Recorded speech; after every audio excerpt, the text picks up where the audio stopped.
we are going to learn your chapter number 2 is presentation strategies and interview skills. તો આપણે સૌથી પહેલાં revise કરી લઈએ કે આપણે કયા કયા ચેપ્ટર ઓલરેડી સ્ટડી કરી લીધા છે. તમારું ચેપ્ટર નંબર 1 છે કોમ્યુનિકેશન, બરાબર. એમાં કોમ્યુનિકેશન નેટવર્ક્સ, એમાં types of communication, methods of communication, then after barriers, remedies, introduction અને કોમ્યુનિકેશનની પ્રોસેસ. તો કે આ બધા ટોપિક છે એ આપણે કોમ્યુનિકેશન અહીંયા તમારા ચેપ્ટર નંબર 1માં કવર કરી લીધું છે. હવે અને એના પછી આપણે તમારા ગ્રામરનો ટોપિક છે જે તમારું યુનિટ નંબર 3 છે, જેમાં છે ટેન્સીસ, હોમોફોન્સ એન્ડ પ્રિપોઝિશન, તે બી આપણે કવર કરી લીધું છે. હવે આજે આપણે ચેપ્ટર નંબર 2 જોવા જવાના છીએ, જેનું નામ છે presentation strategies and interview skills. તો સૌથી પહેલાં સમજી લઈએ કે ચેપ્ટરમાં આપણને કોના વિશે કીધેલું છે, અથવા તો તમારે શેના માટે છે આ ચેપ્ટર, બરાબર. તો આ ચેપ્ટર છે એ તમારી પ્રેઝન્ટેશન સ્કિલ્સ ઓર તમારી જે પ્રેઝન્ટેશન કરવાની સ્ટ્રેટેજીસ છે એને રિપ્રેઝેન્ટ કરે છે. અને જ્યારે તમે કોઈ જગ્યાએ ઇન્ટરવ્યૂ દેવા જાઓ છો ઓર ફ્યુચરમાં તમે ઇન્ટરવ્યૂ દેવા જશો ત્યારે તમારે કઈ વસ્તુનું ધ્યાન રાખવું જોઈએ, કઈ કઈ વસ્તુ છે એને નોટ કરવી જોઈએ અને એના અકોર્ડિંગ તમારે તમારું ઇન્ટરવ્યૂ છે એને રિપ્રેઝેન્ટ કરવું જોઈએ. એની બધીની વાત છે એ આપણને ડિટેલમાં સમજાવેલી છે. So let us start. First of all, how to prepare presentation. કે સૌથી પહેલાં તો આપણે એ શીખવાનું છે કે તમે પ્રેઝન્ટેશન છે એને પ્રિપેર કઈ રીતે કરશો. સે ફોર એક્ઝામ્પલ કે આપણે જ્યારે ફિઝિકલ ક્લાસ હોય, બરાબર, અહીંયા તમે જ્યારે આવતા હોય એઝ અ સ્ટુડન્ટને હું તમને ફિઝિકલી લર્ન કરાવતી હોય કોઈ પણ થિંગ, એ શું કે હું તમને બોર્ડમાં પ્રેઝન્ટ કરાવી દઈશ, અથવા તો તમારી બધા પાસે બુક છે, મારી પાસે બી બુક છે, તો બુકમાંથી હું સમજાવતી જઈશ અને ધેન આફ્ટર તમને કહેતી જઈશ કે તમે આમાં આવી રીતે કરતા જાઓ, આમ કરો તેમ કરો, બરાબર. એ બધું ડિસ્ક્રિપ્શન આપીશ. પણ જ્યારે આપણે અત્યારે ડિજિટલી લર્નિંગ કરીએ છીએ ત્યારે તમે જોયેલું હોય તો જે ટીચિંગની મેથડ છે એ ચેન્જ થઈ ગઈ છે. મોસ્ટ ઓફ ધ કેસમાં બધા ફેકલ્ટીઝ છે એ બધા લેપટોપનો યુઝ કરે છે. એની અંદર પીપીટીના શો દ્વારા તમને સમજાવે છે કઈ વસ્તુ કેમ હોય. તો પ્રેઝન્ટેશન મીન્સ વોટ, કે તમે તમારી વસ્તુ કઈ રીતે દર્શાવો છો. કોઈ પણ વસ્તુ બીજા વ્યક્તિને દર્શાવી એને કહેવાય પ્રેઝન્ટેશન. તો આપણને સમજે કે એ વસ્તુ કઈ રીતે દર્શાવવી જોઈએ. So first of all, starting with introduction. Presentation is a means of communication that can be adopted to various speaking situations such as talking to a group, addressing a meeting or briefing a team. To be effective, step-by-step preparation and the method and means of presenting the information should be carefully considered. A presentation can also be used as a broad term that encompasses other speaking engagements such as making a speech at a wedding or getting a point across in a video conference. એટલે કે જે તમારી presentation કરવાની વસ્તુ છે, કઈ રીતે કે તમારે જે કોમ્યુનિકેશન કરવી છે, બરાબર, એના એક મીન તરીકે આપણે પ્રેઝન્ટેશનને યુઝ કરી શકીએ છીએ, બરાબર. પ્રેઝન્ટેશનમાં શું આવે તો કે તમારી બોલવાની સ્ટાઇલ કેમ છે, જે આપણે કોમ્યુનિકેશનના ચેપ્ટર્સમાં ભણેલા હતા, બરાબર, કે કઈ રીતે તમારે બોલવું જોઈએ, કરવું જોઈએ, તમારા બોડી પોસ્ચર્સ છે, એના આફ્ટર તમે ચાર્ટ્સ દ્વારા, મેપ્સ દ્વારા તમારી પ્રેઝન્ટેશન છે એ કરી શકો છો. તો એ બધું પ્રેઝન્ટેશનની અંદરના પાર્ટ હતા જે આપણે કોમ્યુનિકેશનના ચેપ્ટરમાં લર્ન કરી લીધા છે. અત્યારે આપણે શું કરવાનું છે કે એ બધું થઈ જાય પછી એ વસ્તુને પ્રેઝન્ટ કઈ રીતે કરવાની, તો એ આખી થિંગ છે એ આ ચેપ્ટરમાં લર્ન કરવામાં આવ્યું છે કે તમારે કઈ રીતે બોલવું જોઈએ. તમે ક્યાં પ્રેઝન્ટેશન કરવાના નોર્મલી, તો કે તમારે કોઈ ગ્રુપની સાથે વાત કરતા હોય અથવા તો કોઈ મીટિંગ છે એમાં તમે એઝ એન લીડર તરીકે પ્રેઝન્ટેશન આપતા હોય ઓર તમારા ટીમને છે એને શોર્ટમાં સમજાવતા હોય છે. To be effective, step-by-step preparation and the method and means of presenting the information should be carefully considered. એટલે કે તમારા પ્રેઝન્ટેશનને ઇફેક્ટફુલ બનાવવા માટે જે પ્રિપેરેશન કરેલી છે, જે મેથડ છે ઇન્ફોર્મેશનને પ્રેઝન્ટ કરવાની, એ બહુ ઇમ્પોર્ટન્ટ છે. And presentation can also be used as a broad term that encompasses other speaking engagement such as making a speech at a wedding, getting a point across in a video conference. એટલે કે presentation શું હોઈ શકે? Presentation not means કે તમે કોઈ કંપનીમાં છો ત્યાં તમને હું એઝ એન ડાયરેક્ટર કે તમારા મેનેજિંગ ડાયરેક્ટર છે એ તમને કંઈ સમજાવે છે, કંઈ સ્પીચ આપે છે, એ પ્રેઝન્ટેશન હોય. Only formal. ઇનફોર્મલ વ્યૂમાં શું હોય કે જ્યારે તમે કોઈ વેડિંગમાં જાઓ છો તમારા ફ્રેન્ડની કોકની છે, તો એના માટે તમે કોઈ વસ્તુ દર્શાવો છો કે અમે આમ હતા તેમ હતા, ત્યાં તમે ડાન્સ કરીને કરો છો. દેન આફ્ટર તમે ડાન્સ રિપ્રેઝન્ટ કરી શકો છો. દેન આફ્ટર ત્યાં બોલી શકો છો, એના વિશે સ્પીચ આપી શકો છો. તો આ બધી થિંગ છે એને શું કહેવાય, પ્રેઝન્ટેશનનો જ પાર્ટ કહેવામાં આવે છે. સો there are some key elements of a prepared presentation. તો કે આપણે અહીંયા લર્ન જે કરવાના છીએ, it is going through a formal view because this is your subject communication skills, right. તો કોમ્યુનિકેશન સ્કિલ્સ એન્ડ જે સબ્જેક્ટ છે આખો, તો એમાં તમને આપણે ઇન શોર્ટ મેં તમને એક્ઝામ્પલ માટે સમજાવ્યું હતું કે જનરલી પ્રેઝન્ટેશનનું મિનિંગ શું હોય છે.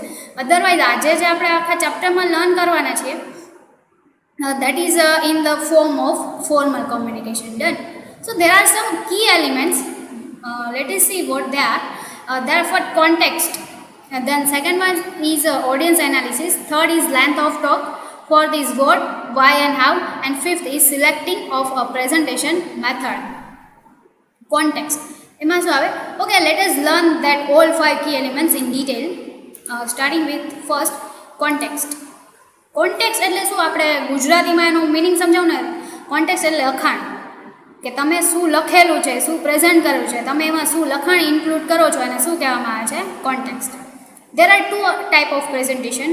One, presentation is given in a small room with natural light and an informal setting, and other is given in a huge lecture room light with stage light. It is an important to know the size of the audience. It is also important to check in advance whether the required material like microphones, whiteboards, overhead projects, flip charts, etc. are available. You have to decide whether you are going to stand at one place or move around. સૌથી પહેલાં તો meaning થાય છે કોન્ટેક્સ્ટનું ગુજરાતી તમે કરવા જાઓ તો એનું મિનિંગ એમ થાય છે લખાણ, કે તમે કયા ટાઈપનું લખાણ ઇન્ક્લુડ કરવાના છો. બટ આપણને જ્યાં મિનિંગ સમજાવવામાં આવ્યો છે કોન્ટેક્સ્ટનો એ છે કે તમારો આખું જે પ્રેઝન્ટેશન કરવાનું છે, જે વસ્તુ તમે પ્રેઝન્ટ કરવા જઈ રહ્યા છો, એ તમારે કયા સિચ્યુએશનમાં રિપ્રેઝન્ટ કરવાની છે. ડન. સો બે ટાઈપના પ્રેઝન્ટેશન હોય છે એવું આમાં કહેવામાં આવ્યું છે. એક પ્રેઝન્ટેશન છે કે જે તમે એક નાના રૂમમાં નેચરલ લાઇટ સાથે લ્યો છો, કે તમે ત્યાં કોઈ લાઈક સમજી લો દેટ કોઈ કંપનીમાં તમે છો, ત્યાં તમારા બધા એમ્પ્લોઈઝ સાથે મિટિંગ છે. એમ્પ્લોય ના કહી શકાય, બટ યા જે તમારા ડિપાર્ટમેન્ટ હેડ્સ છે એની સાથે મિટિંગ છે, બરાબર. તો એ એક સ્મોલ રૂમમાં થઈ શકે છે નેચરલ લાઇટ સાથે. વેર સેકન્ડ ઇઝ કે તમે એક મોટા રૂમમાં લેક્ચર લ્યો છો, લાઇટ સાથે પ્રેઝન્ટેશન કરો છો. સે ફોર એક્ઝામ્પલ, અત્યારે આપણે એક્ઝામ્પલ આપી શકીએ કે સ્કૂલ્સ જે તમારી છે એ ઓનલાઈન ચાલે છે મોસ્ટ પ્રોબેબલી. તે લોકો તમને રેકોર્ડિંગ ઓર ઝૂમ દ્વારા લર્ન કરાવે છે, રાઈટ. તો જે લોકો ઝૂમ દ્વારા ભણાવતા હોય એમાં વાંધો એવો આવે કે જ્યાં તમે બેઠા છો ત્યાં તમે લાઇટનો એનો યુઝ ના કરી શકો. ઝૂમમાં તમારે ડાયરેક્ટ ટુ ડાયરેક્ટ જ્યાં બેઠા છો ત્યાં જ ભણાવીને બેસવાનું છે, બેસીને ભણાવવાનું છે. બટ સેકન્ડ થિંગ કે તમે જેવી રીતે રેકોર્ડિંગ કરો છો, એમાં પોસિબલ છે કે લાઇટ્સ રાખી શકે છે વેરિયસ ટાઈપ્સની, નોટ નેચરલ લાઇટ બટ જે આર્ટિફિશિયલ લાઇટ્સ છે એ રાખી શકે છે. દેન આફ્ટર જે વ્યૂ છે એ સરખો કરવો પડે છે. તમારી જે સ્ક્રીન હોય છે તમારી સામે રિપ્રેઝન્ટ થાય છે ત્યારે પ્રોફેસર અને ધેન આફ્ટર એની સ્ક્રીન, બટ એની પાછળ એ લેક્ચરના રેકોર્ડિંગ માટે ઘણું બધું એડિટિંગ કરવું પડે છે. So that is called use lecture room light with stage light. કે સ્ટેજ લાઇટ અલગ હોય, ઘણી બધી લાઇટ્સ ગોઠવવી પડે, આવું કરવું પડે. તો આવી રીતે એક છે કે જે તમે નેચરલી સ્મોલ રૂમમાં રહી શકો. બીજું છે કે જ્યારે તમે આ બધું પ્રિપેરેશન કરીને લેક્ચર લેવો પડે. So that is a example of this presentations. સૌથી પહેલાં આ વાત થઈ ઓનલાઈનની ઓર જ્યારે આપણે લર્નિંગની કરે છે. બટ સેકન્ડ થિંગ છે સેમિનાર્સ, બરાબર. જ્યારે તમે સેમિનાર્સ કરતા હોય તો ત્યાં તમે કઈ રીતે પ્રેઝન્ટેશન કરશો, ત્યાં તમારે ઘણી બધી ઓડિયન્સ હોય છે જાણવા માટે. જેમ કે આપણે કહી શકીએ કે સેમિનાર્સ છે, મોટિવેશનલ સેમિનાર્સ છે ફોર યુથ, બરાબર. તો તે યુથ છે તો ત્યાં એના તમારા થિંકિંગ જાણવી પડશે કે આજના યુથની થિંકિંગ શું છે, કેવી રીતે છે, એની સાઇઝ શું છે, એટલે કે કેટલા જણા આવવાના છે, 100 જણા, 200 જણા, કેટલા, એના અકોર્ડિંગ તમારે લાઇટ્સને ગોઠવવું પડશે. દેન આફ્ટર ઇમ્પોર્ટન્ટ છે કે જ્યારે તમે સેમિનાર કરો ત્યારે ડાયરેક્ટ ચેકઆઉટ નહીં કરવાનું કે આવડું આ મટીરિયલ છે, માઇક્રોફોન્સની જરૂર પડશે સ્પીકરને તો એ ચાલે છે, અથવા તો વ્હાઇટ બોર્ડ રાખેલું છે તો એ ચાલે છે, પ્રોજેક્ટર છે, ફ્લિપ ચાર્ટ છે. જો તમારે એમાં જરૂર પડે છે તો બધું ચાલે છે ત્યારે નહીં જોવાનું લાવવાનું, બટ એની પહેલાં જ તમારે ચેક કરી લેવાનું. સેકન્ડ થિંગ કે ઘણા લોકોને આદત હોય છે કે જો તમે એક જગ્યાએ બેસીને, અને આદત બી હોય છે અને સિચ્યુએશન બી હોય છે, એક જગ્યાએ બેસીને ભણો છો. હવે લાઈક હું તમને અત્યારે ઓનલાઈન રેકોર્ડિંગમાં અહીંથી મૂવ કરીને ભણાવું તો એ તમને નહીં ફાવે. અને સેકન્ડ થિંગ કે રેકોર્ડ કરવામાં બી બહુ હાર્ડ થઈ જશે આ વસ્તુ. તો અત્યારની સિચ્યુએશન શું છે કે મારે તમને એક પ્લેસ પર બેસીને જ લર્ન કરવાનું હોય છે. જ્યારે સેકન્ડ થિંગ શું છે, જ્યારે તમે સેમિનાર લેતા હો છો ત્યારે તમારે ડિસાઇડ કરવાનું છે કે તમે એક જગ્યાએ ઊભા રહીને સેમિનાર લેશો કે મૂવ કરીને લેશો.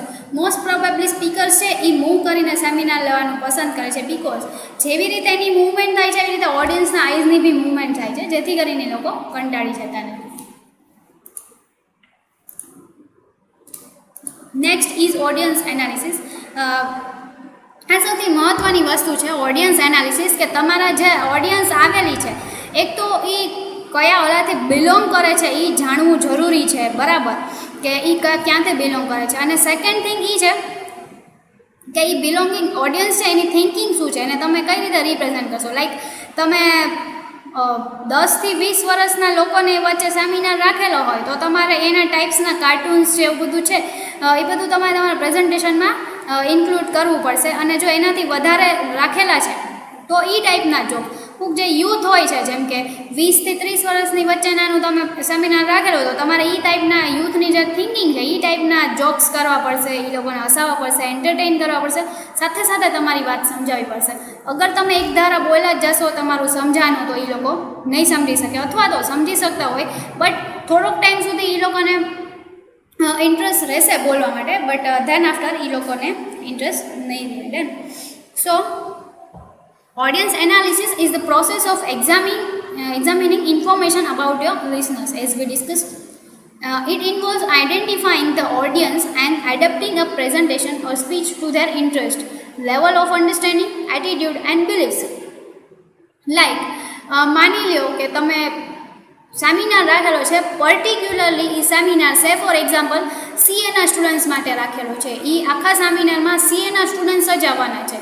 તો સીએના સ્ટુડન્ટ્સની અંદર જે એ લોકોની સ્ટડીમાં શું આવે છે, એ લોકોનું નોલેજ લેવલ શું હોય છે, આ બધું તમે જ્યારે એની સામે રિપ્રેઝેન્ટ થાવ, તમારી સેલ્ફને કરો, ત્યારે આ બધી વસ્તુ તમારે જાણીને જવી પડશે. પછી તેના આફ્ટર એને એન્ટરટેઇન કરવા માટે સીએના સ્ટુડન્ટ ઉપર મોસ્ટ ઓફ એની કયા સ્ટડી ઉપર જોક ક્રેક્સ થતા હોય છે, અથવા તો કઈ વાત ઉપર જોકને ક્રેક કરી શકાય છે, તો આ બધી વસ્તુ ધ્યાન રાખવી પડશે. અને એના અકોર્ડિંગ તમારી જે પ્રેઝન્ટેશન છે એ પ્રિપેર કરવું પડશે. It also involves gathering information about age group, gender, culture, race, religion and educational level of the audience. હવે જ્યારે જઈએ છે ત્યારે ટોપિક ફિક્સ હોય છે, રાઈટ. જેમ કે મોટિવેશનલ સેમિનાર્સ ઘણા બધા હોય છે, મોટિવેશનલ સ્પીકર્સ છે લાઈક સંદીપ મહેશ્વરી છે, દેન આફ્ટર પેલા જે છે ગોપાલ દાસ છે, બરાબર. આ બધા નોન મોટિવેશનલ સ્પીકર્સ છે. તો એ લોકોનું પ્રેઝન્ટેશન આટલું ઇફેક્ટિવફુલ શું કામ હોય છે, લાઈક તમે એ લોકોના videos if you like to watch, then તમે એના વિડીયોઝ જો 25 થી 30 મિનિટના હોય તો તમે આરામથી જોઈ લો છો. તમને 25 થી 30 મિનિટ કેમ જાય ખ્યાલ નથી રહેતો, બિકોઝ કે સૌથી પહેલાં એ લોકોએ રિપ્રેઝન્ટ થતાં પહેલાં, એ સેલ્ફને રિપ્રેઝન્ટ કરતાં પહેલાં એ તમને દર્શાવે છે, એ બધા ઇન્ફોર્મેશન લઈ લે છે કે મારું જે આજે સેમિનાર છે એ કેવા લોકો વચ્ચે છે, કઈ રીતે છે, એની એજ શું છે, એ લોકોની જેન્ડરમાં કઈ રીતે કઈ જેન્ડર વધુ આવવાના છે, તેના આફ્ટર કલ્ચર કયું છે, અથવા તો કલ્ચરની જ્યાં આપણને ખ્યાલ ન આવે તો એ શું કરે કે ડિપ્લોમેટિક હોય, not that type of culture, not this type. એટલે બધાનું સાથે બોલતા હોય છે, એ લોકોનું એજ્યુકેશનલ લેવલ શું છે, તો આ બધી વસ્તુ ધ્યાનમાં રાખે છે, જેથી કરીને એનું પ્રેઝન્ટેશન છે ઇફેક્ટફુલ બને છે અને એ વસ્તુ તમને જોવી ગમે છે. હવે એના કમ્પેરિઝનમાં તમને અત્યારે કોઈ કહે કે આ લેક્ચર્સ છે 25 મિનિટનું, તો ત્યારે ઓલો જે સેમિનાર હોય 30 મિનિટનો હોય તો એ જાતા ખબર ના પડે. 25 મિનિટનો એક લેક્ચર હોય તો તમે 25 મિનિટમાં 25 વાર જોઈ લીધું હોય તમારા રેકોર્ડિંગ સ્ક્રીન ઉપર કે કેટલી મિનિટ થઈ છે. ડન. તો that is also a thing of interest, કે જ્યારે તમે ઇન્ટરેસ્ટ લો છો ત્યારે મગજમાં તમારે એવું હોય કે તમારે છે એ લર્ન કરવાનું નથી, બસ મને સાંભળવાનું છે, આમ છે કે મને લર્ન કરવાનું છે, ધ્યાન રાખવું છે, એટલા માટે. So a part of joke. Move to next point. It is very important to decide about the content and the presentation style keeping in mind the age group of the audience. Like અલગ અલગ ટાઈપના એજ હોય કે youth કે એવું હોય તો તમે કલરફુલ સ્લાઇડ્સ રાખી શકો છો. હવે તમે જોઈ શકો છો કે અત્યારે મેં છે એમાં કલરનું કોમ્બિનેશન રાખેલું હોય છે. લાઈક ગમે એ નથી લઈ લીધા, રેડ છે તો એની સાથે બ્લુ છે તો એની સાથે થાય છે, દેન આફ્ટર બ્લેક રાખેલું છે અને મને હાઇલાઇટ કરવા માટે મેં એમાં બ્લુ રાખેલું છે, જેથી કરીને ખ્યાલ આવે. તો આવી રીતે તમારે પ્રેઝન્ટેશન સ્ટાઇલ અને તમારા કન્ટેન્ટને બી જોવું પડે. બિકોઝ કન્ટેન્ટ મીન્સ વોટ કે તમે જો બુકમાં જોવા જશો તો ઘણું બધું લેન્ધી વસ્તુ હશે, રાઈટ, ઘણી બધી લેન્ધી વસ્તુ હશે. બટ આમાં મેં એનું બ્રીફમાં કરીને તમને સમજાવેલું છે જે મેઇન પોઈન્ટ છે. તો જ્યારે તમે પ્રેઝન્ટેશન કરતા હોય તો આ વસ્તુ બી ધ્યાનમાં રાખવી જરૂરી છે. And the next point is the knowledge about educational background of the audience helps you choose vocabulary, language style and your use of examples. એટલે કે તમને ખબર પડેલું હોય, જેમ કે આપણે આગળના એક્ઝામ્પલ આગળનું જે છે એમાં આપણે એક્ઝામ્પલ લીધેલું હતું CA સ્ટુડન્ટનું, તો એમાં તમને ખ્યાલ આવે કે CA સ્ટુડન્ટ છે તો એ લોકોનું નોલેજ કયા ટાઈપનું હોય, તમે એને કયા ટાઈપના એક્ઝામ્પલ આપશો તો એ ફટાફટ સમજશે. એ લોકોની વોકેબ્યુલરી કયા ટાઈપની હોય અને એને લેંગ્વેજ સ્ટાઇલ કયા ટાઈપની ખબર પડે. જેમ કે તમે ગુજરાતમાં કોઈ સેમિનાર કરતા હોય તો એ પ્રિફરેબલ છે કે તમે હિન્દી ઓર ઇંગ્લિશ કરતાં ગુજરાતી લેંગ્વેજ છે એનો વધુ યુઝ કરો. તો આવી રીતે તમારે લેંગ્વેજ સ્ટાઇલ બી જાણવી જરૂરી છે. Next is length of talk. It is very important to plan a presentation keeping in mind the time factor. If specified time slot is allotted to you, try to finish your presentation within the given time limit. One must remember that people find it difficult to maintain concentration for a longer period. A presentation should be well structured and interesting. Length of talk કે તમે કેટલા time માટે બોલો છો, બરાબર. Mostly તમે જોયેલા હશે તો આપણા જે લેક્ચર્સ છે જે તમે અત્યારે રેકોર્ડ કરેલા જુઓ છો એ મોસ્ટલી છે એ આઈધર તો 20 to 25 મિનિટ્સ મેક્સિમમ, કોઈ લેક્ચર્સ હોય 30 or 45 મિનિટ્સનું હોઈ શકે છે, ડન. એનાથી વધુ નથી હોતી. શું કામ?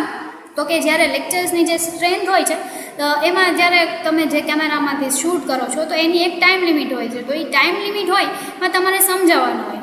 સપોઝ કે એની ટાઈમ લિમિટ ખતમ થઈ જાય છે અને મારે 2-3 પોઈન્ટ બાકી રહી જાય છે તો એવું ના કરી શકું ટાઈમ લિમિટ ખતમ તો ફટાફટ 2-3 પોઈન્ટ સમજાવી શકું, નહીં, એવું ના ચાલે. તમારે પરફેક્ટ કરવાનું, કાંઈ વાંધો ના, 2 પોઈન્ટ બાકી રહી જાય બીજા શોર્ટ્સમાં લઈ લઈશું, બટ આ શોર્ટમાં આટલું સમજાય છે ને આવી રીતે સમજાવવું છે તો એમ જ સમજાવવું. તો એ તમારી one of the presentation skill છે, બરાબર. બટ ટાઈમ ફેક્ટરને મગજમાં રાખીને ચાલવું વધારે જરૂરી છે. બિકોઝ ઘણા લોકોને ટેવ હોય છે યુ નો કે કોઈ વાત ઉપર ટોપિકમાં ચાલે તો ચાલ્યા જાય કલાક 1.5 કલાક સુધી ચાલુ રાખે, જેનાથી ઓડિયન્સ બોરિંગ થઈ જાય છે. સો લેન્થ ઓફ ટોક તમારે મગજમાં રાખવી ખૂબ જરૂરી છે. એના માટે તમારે વેલ સ્ટ્રક્ચર અને ઇન્ટરેસ્ટિંગ પ્રેઝન્ટેશન છે એ કરવું જરૂરી છે. Next is what, why and how. So while structuring your presentation, you could address the questions what, why and how. What indicates the key message that you wish to communicate. Why satisfies the curiosity of audience, that is, the presentation should satisfy the queries or doubts raised by the audience. And the third one is how, suggests the ways in which the audience can act upon suggested idea of the presentation. તો કે vote, Y, હાઉની શું છે? તો કે vote છે, વોટનું meaning શું થાય? શું? તો કે એ તમારે ઇન્ડિકેટ કરવાનું, તમારું પ્રેઝન્ટેશન તમે જે કરો છો એ ઇન્ડિકેટ કરે છે કે તમારા પ્રેઝન્ટેશનનો મેઇન જે કી મેસેજ છે એ શું છે. તમે કોમ્યુનિકેશન કરો છો, બરાબર, તો એનું જે કી મેસેજ છે એ વોટ દ્વારા તમે ઇન્ડિકેટ કરો છો. દેન આફ્ટર વાય, શા માટે? તો કે આ શા માટે કરવું જોઈએ? એવા મોસ્ટલી આપણે કંઈ કોઈક એડવાઇસ આપી દઉં આવું શું કામ કરવું જોઈએ, તો એનો આન્સર છે એ વાય દ્વારા તમે તમારા પ્રેઝન્ટેશનમાં આપી શકો છો. And the last one is how, કેવી રીતે? ચલો માની લીધું શું છે એ સમજાઈ ગયું, શું કામ છે એ સમજાઈ ગયું, બટ હવે આ કેવી રીતે કરવાનું? તો હાઉના ક્વેશ્ચન દ્વારા તમે જે વસ્તુ કીધેલી છે અથવા આઈડિયા આપેલો છે એ કેવી રીતે કરવાનું છે એ તમે અપ્લાય કરી શકો છો.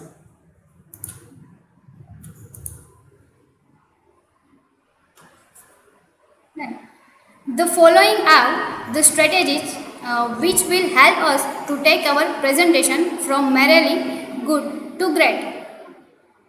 What strategy they are? They are show your patience and connect with your audience, focus on your audience needs, Keep it simple, concentrate on your core message, smile and make eye contact with your audience.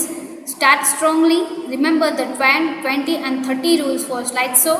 Tell stories, use your voice effectively, use your body to relax, breathe and enjoy. તો આ ટાઈપની presentation strategy છે, આ 10 આપેલી છે, એ આપણે ડિટેલ્સમાં learn કરશે આપણા નેક્સ્ટ લેક્ચરમાં. Thank you.